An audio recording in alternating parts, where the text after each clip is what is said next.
Welcome back, everyone, to Snowpiercer Saturdays. I am, of course, trying to talk to y'all about that good. Y'all know that good, don't you? Of course y'all know about that good. It's about episode 7. Universe is Indifferent. Now, from that whole title, you're probably just thinking to yourselves, wow.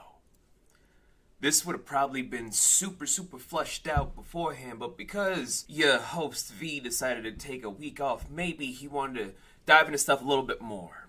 In actuality, no. The extra week was for me to super digest everything once again, because this was me watching this for the third time today as we're recording this, and all I'm thinking to myself is how much this show hurts on a personal level, but also brings out a better appreciation on said personal level. So allow me to kind of discern why I'm saying this by not going into Leighton's plotline this time, because we're going to go into it for the next installment. However, the stuff we're going to be covering is about Melanie Cavill and Josie. We're going to first just dive into Josie because her plotline is seemingly weaker in comparison to the overarching story that Leighton's doing for this episode. And I'm not going to say it's not important. It's very important to what's going to happen. But Josie's whole entire thing is about her finding a little bit of solitude in having a near normality once again in a world that was taken from her. From being on this train for so long with no one, and now not only having Leighton as her lover, which we all thought was going to be the thing regardless, and having Miles and Miles as her surrogate son, she felt like a slight normality change for it all, especially when the announcement came that Miles was going to be an apprentice engineer. With that being stated, she wanted to see him one last time, so with some help from agriculture, we don't know the connection for that, she was able to pose as a nurse with Dr. Peloton. So, thanks to the connections posing as a nurse with Dr. Peloton, as well as trying to finagle a little bit of some stuff with the teacher of Miss Mary Elizabeth Gillis, or just Miss Gillis, to help you with Google, they were able to circumnavigate everything to make sure that she could see her adopted son one last time for the events of this episode. Seemingly a very beautiful, touching note because of Josie being such an important figure for the mythos of Snowpiercer that she's going to be with us until the end of the ride. No. In actuality, because of certain things that are going on from Melanie's storyline, we have to witness Josie's apparent death.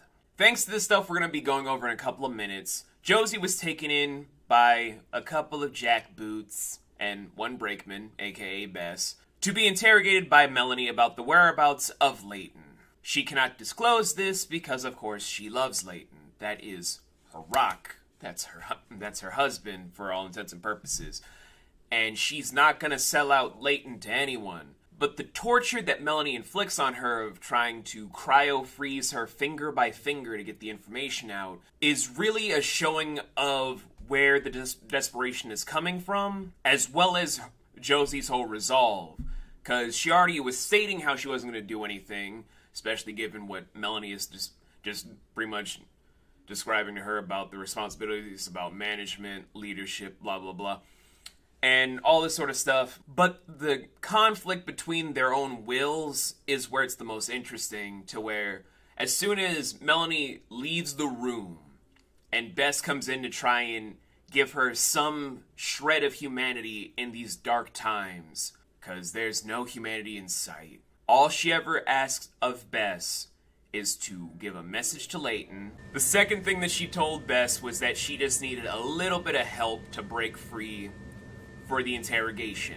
So, thanks to Bess, they cryo-froze the rest of Josie's hand. From this action, she breaks off her own hand to fight back against Melanie. Melanie is so petrified that the only thing that she can possibly do is just try to kill off Josie by freezing the entire room, and that's the last we see of Josie. And now, since we didn't see a body confirmed, we don't know if she is alive. Season 2 people can tell you some spoilers, but I'm not going to tell y'all any spoilers about Josie's fate. For now, she's just assumed to be dead. If you don't see a body on camera, you can't really state that they're dead. That's the rule of thumb when it comes to television, as many of you guys know. But about Melanie's whole storyline. After the events of what happened in the previous episode, to save everyone from the canyon disaster, Melanie is now on the hunt for Layton, where it's mostly just trying to pick up on the breadcrumbs that he's left behind the entire season thus far. Talking to Terrence, talking to Zara, trying to communicate with various other individuals, as well as just a few things that feel wrong.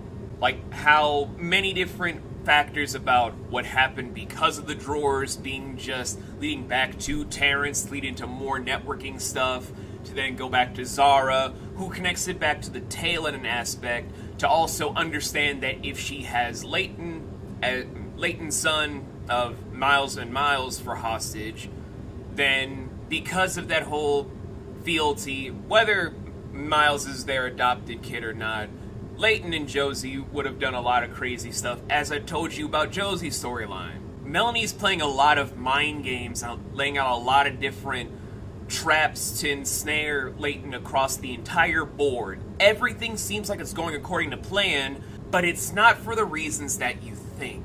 When we get to those episodes, I'll be able to tell you guys why Melanie is as desperate as she is. But as it stands, the reason that she's going about this, for people that don't know, is the most compelling thing that you can't see. She's in charge of something that is not her design, because this is what Wilford wanted. His assumed death opened up the doors for Melanie to try and take on the train, sure. However, the train itself wasn't built to be this survivor arc. There's a different design in place that was made for this train.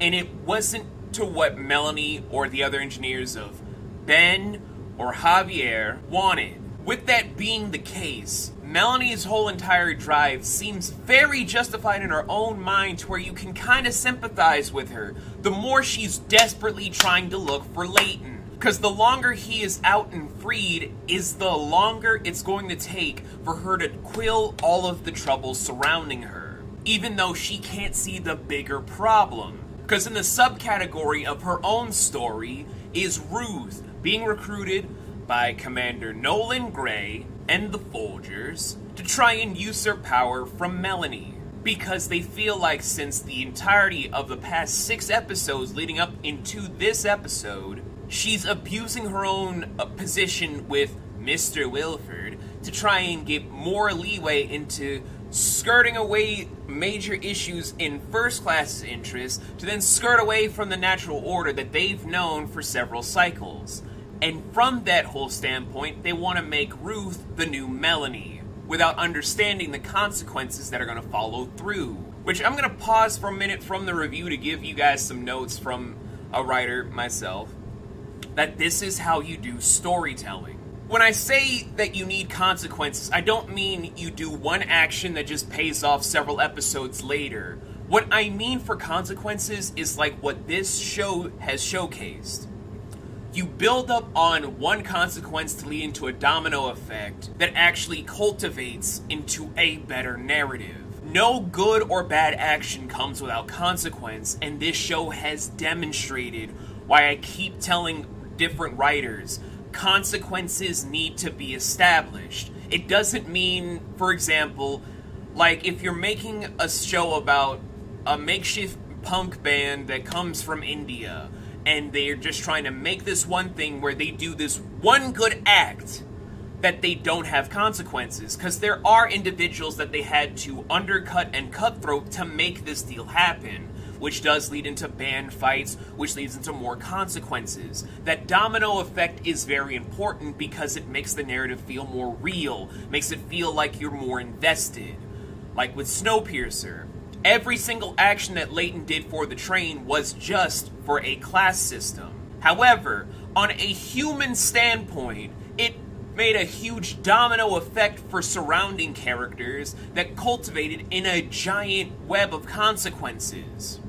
Halting the revolution at one point leads into the First Class having more room to try and usurp power from Melanie, Having the third class get more and more riled by not trying to solve the murder at a faster rate leads into more revolution standpoints that lead into a cultivating field of multiple parties trying to fight for power. Trying to get on a better side for Melanie may seem good, however, it then enables more people to try and second guess themselves to make more consequences down the line. This is what I mean for better storytelling and better writing. You need to make sure that every single action has an equal and opposite reaction. It's basic storytelling 101.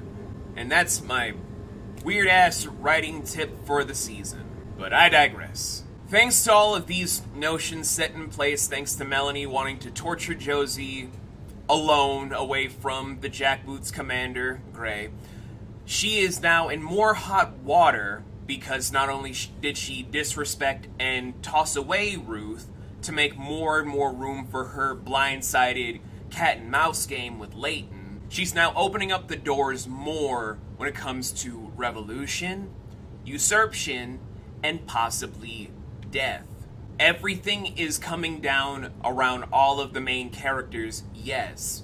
However, it's more that their own actions are painting the story more than their own character. They can evolve, they can be justified, they can have more going for them. But until they're ready to step back a little bit to see where their actions have led them, which we're going to see in the next couple episodes from now, there is not going to be a lot of time to build up from the ashes of where they're killing off their characters if they're bad, or to elevate them even higher if they're good. And Melanie is sadly in that middle because various different parties in Season 1 were a little bit hesitant to say that she was bad and good at the same time. But, yeah, this is Episode 7. I am glossing over a lot of different things. There are so many more moving parts that were very integral to this episode, especially with Leighton. I know this. But if you guys are going to be patient, there is going to be a midnight release of Episode 8 from me, talking about the episode in its entirety to have a follow-through about what I didn't talk about now. But if you guys want to just wait instead, here this is for your late, if not early afternoon, where you get this episode and then potentially a midnight release for later. Does that sound good? Because I know we're like 1,001 cars deep right now. So is this good for you? Is this great for you? Because I feel like it's good for you. Because it's good for me. I don't know. Y'all tell me. Too many homies want to play Simon Says. Nobody want to play hopscotch. One step, two step, down a couple blocks till they find a brother staring at the top spot. Everything is gorgeous from the lobby. Everything is lit when you broke. Everything's enormous when you never had shit. I can almost feel the fame. Is this close? I'll be outside like damn.